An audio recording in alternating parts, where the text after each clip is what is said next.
آج آپ کو اصل کامیابی کسے کہتے ہیں وہ بتانے جا رہا ہوں۔ ایک انسان جب بچہ ہوتا ہے تو وہ یہ سمجھتا ہے کہ بہت سارے کھلونے جمع کر لینا یہ کامیابی ہے۔ پھر وہی بچہ جب بالغ ہوتا ہے اور جوانی کی دہلیز پہ قدم رکھتا ہے تو اب اس کا کامیابی کا نظریہ بدل جاتا ہے۔ اب وہ یہ سوچتا ہے کہ تعلیم کے میدان میں حتی المقدور آگے بڑھ جانا یہ کامیابی ہے۔ پھر یہی بچہ جب پڑھ لکھ کر فارغ ہو جاتا ہے اور دنیاوی دولت کمانے لگتا ہے، اس وقت اس کی کامیابی کا نظریہ بدل جاتا ہے۔ اب یہ سوچتا ہے کہ بہترین شریک حیات، بہترین بیوی، بہترین ہمسفر کا مل جانا کامیابی ہے۔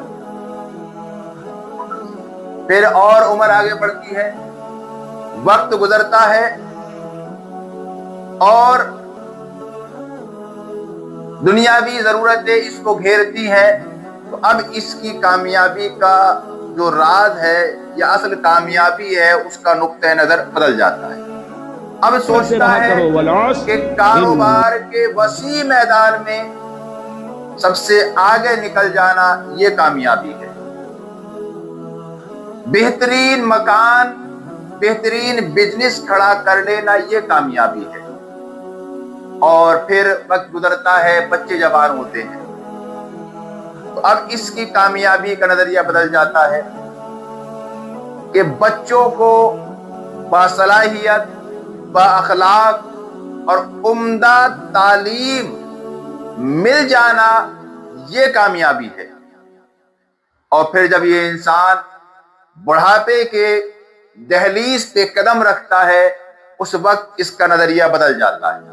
اب یہ سوچتا ہے کہ اس وقت صحت کو محفوظ رکھ لینا، اپنے آپ کو بیماریوں سے بچا لینا، اپنے آپ کو بہترین تندرست رکھ لینا یہ کامیابی ہے۔